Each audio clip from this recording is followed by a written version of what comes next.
उमेदवारी जाहीर झाल्याचा आनंद असल्याचं आता राजश्री पाटील म्हणतात। माहेरची माणसं जिंकून येतील असं सुद्धा त्यांनी स्पष्ट केलंय। शेतकऱ्यांच्या आत्महत्या रोखणार आणि राजश्री पाटील यांनी उमेदवारी अर्ज भरला आणि राजश्री पाटील यांच्याशी संवाद साधलाय आमच्या प्रतिनिधींनी। उमेदवार कोण याचा तिढा आता सुटलेला आहे। महायुतीकडून आज राजश्री हेमंत पाटील यांची उमेदवारी दाखल झाली आहे।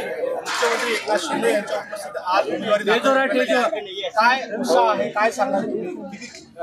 या यवतमाळ मतदारसंघामध्ये तुम्ही आता उमेदवार म्हणून पाहताय, कसं वाटतंय तुम्हाला, काय भावना आहे? नवीन काही वाटत नाहीये, एक आनंद निश्चित आहे, कारण बाहेर जवळची आणि मला वाटतं माझ्या मनात आनंद पण माझ्यापेक्षा यवतमाळवासी आणि वाशिमवासी या संपूर्ण लोकसभेमध्ये आपली बाहेरची लेखबाळ आपल्याकडे आलेली आहे। ही एक अत्यंत आनंदाची भावना दिसते। खूप प्रचंड पॉझिटिव्हिटी आहे, सकारात्मकता आहे आणि खूप मोठा आशीर्वाद ही सगळी मंडळी मला देणार आहे।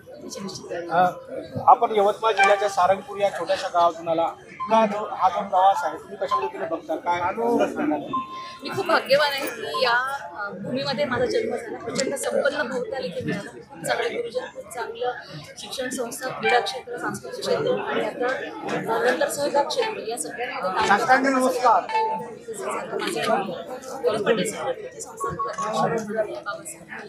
आजही नसते पण त्यांची पुणे केलेलं काम आणि त्यासोबतच विविध क्षेत्रातील सगळे माझी मंडळी असतील,